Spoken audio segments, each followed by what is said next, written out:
Hello, Randy Taussig here, Blue Corps Leadership Lessons from the Cockpit. I'm here with Alex Corgan. He's the president of Select Event Group. We're going to do a leadership lesson from the Cockpit. It's going to be on delegating and elevating, the difficulty, the challenges with that.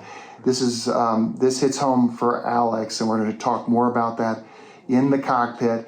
But we're sitting in a nice room here right now. Weather's improving. Guess where we're going? We're going to Cape May, New Jersey, and we're going to have some food there, and we're going to continue the conversations. We'll talk to you all soon. Looking forward to it. Thanks, Randy. All right.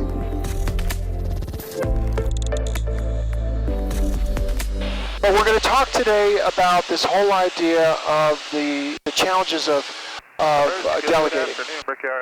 And I love that you're in the cockpit for this, because you and I have been together for several years here. We've been working with you, your team, you individually, and you guys have been on hyper growth, hyper growth. And I'm wondering, in terms of delegation, is this something that happened naturally for you, or did you sort of have to force yourself to say, I've got to delegate, or get good at delegating, get my teams to delegate, because we're just growing too fast, and there's no other way around it? How did that happen? I think it's a work in progress. I mean, I believe I'm still learning to delegate better every day, and I think it's probably the hardest thing I've had to overcome, and one of the main reasons might be I grew up in the business, so I started there right out of school and worked in a lot of the different positions growing up through the business, and so I know how to do a lot of things that others are asked to do, and so it makes it even harder, I think, to release some of that to others and delegate not just the tasks, but the responsibilities associated with running those departments. So it's coming along. I'm learning a lot every day, but it's certainly not done. I need to continue to delegate myself and get the rest of the team to learn to delegate better. So you are president of Select Event Group. What is it that your company does? Select Event Group operates a branch network, so we have 6 stores throughout the Mid-Atlantic, rental stores for event services. So we do everything from tables, chairs, linens, forks, knives, to tenting for special events out of our branches. And then we also have a sports and entertainment division that travels the country doing large-scale events and providing temporary infrastructure, operations overlay support, really a lot of vertically integrated service offerings on that side of the business. Yeah, and you do some cool stuff. Like, in the Baltimore area, you have a recurring event that you do that most people know. What's that event? We do the Preakness, and we've been doing that for over 15 years now. We're running the Live Golf account across the country right now, so we do all the temporary infrastructure for Live Golf. We've got a relationship with C3 and Live Nation that allows us to go and do a lot of their festivals, major concerts, support the NFL draft when it's in different regions of the country. So really fun, because we get to see the biggest and most notable events, but we also get to see the most important events for the region that we work in, for those caterers, planners, and partners we have here. That's amazing. That really is amazing. When did you join the company? So I joined in 2010. Oh, you were a young man then. Oh yeah, right out of school and looking for something to do with my free time, and it just grew every year, from loading trucks in the warehouse and getting to learn Spanish from my coworkers and building those bonds to kind of every year.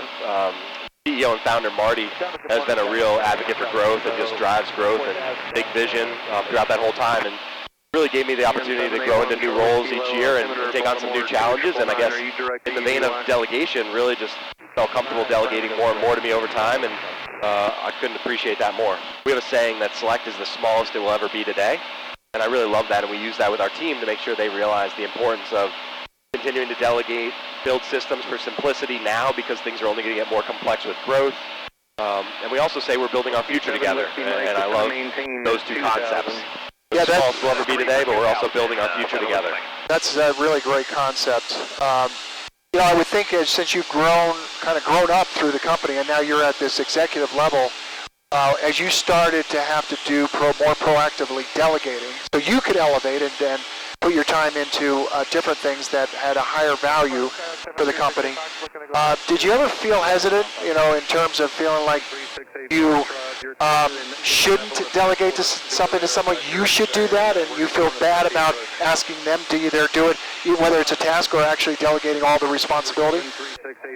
Yeah, I think there are 2 reasons I think I've stumbled over delegation primarily. One is a perceived complexity of this is really hard and I have to do it because no one else will be able to, or because I feel guilty about handing something off when I should be more involved. And I think both of those are real traps, and they really kind of pin me into wherever I am at that moment. And if I don't overcome those traps, then it's only worse for the business. And one example is the inventory. You know, we're an inventory business, and growing up in the inventory side of our what's a lot more technical tent and structure division, where it's parts and pieces, it's big structures that go up to 160 feet wide and stand over thousands of people at an event.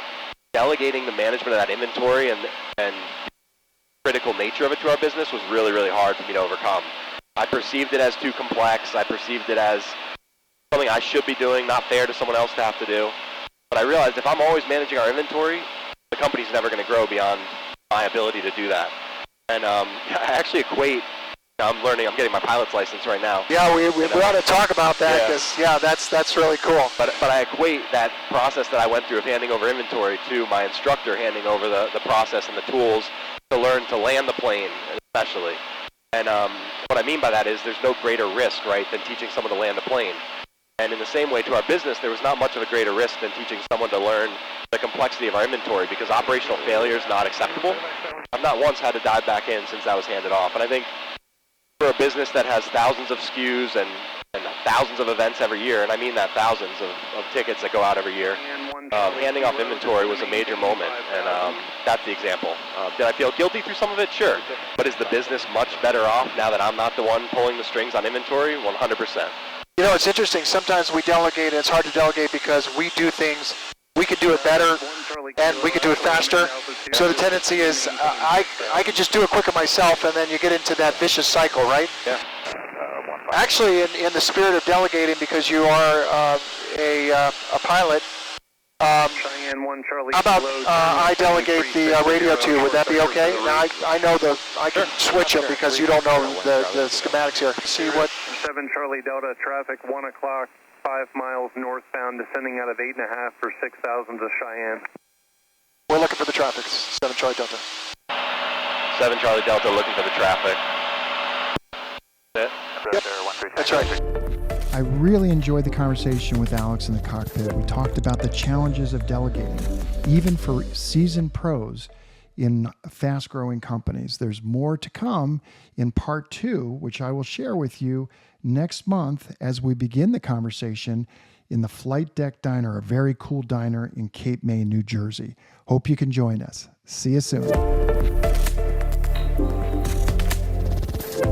Charlie Delta, left turn near discretion, Alpha to the ramp, my frequency. Have a great night. Okay, left turn here, Alpha to the ramp will stay with you. You have a good night as well, thanks.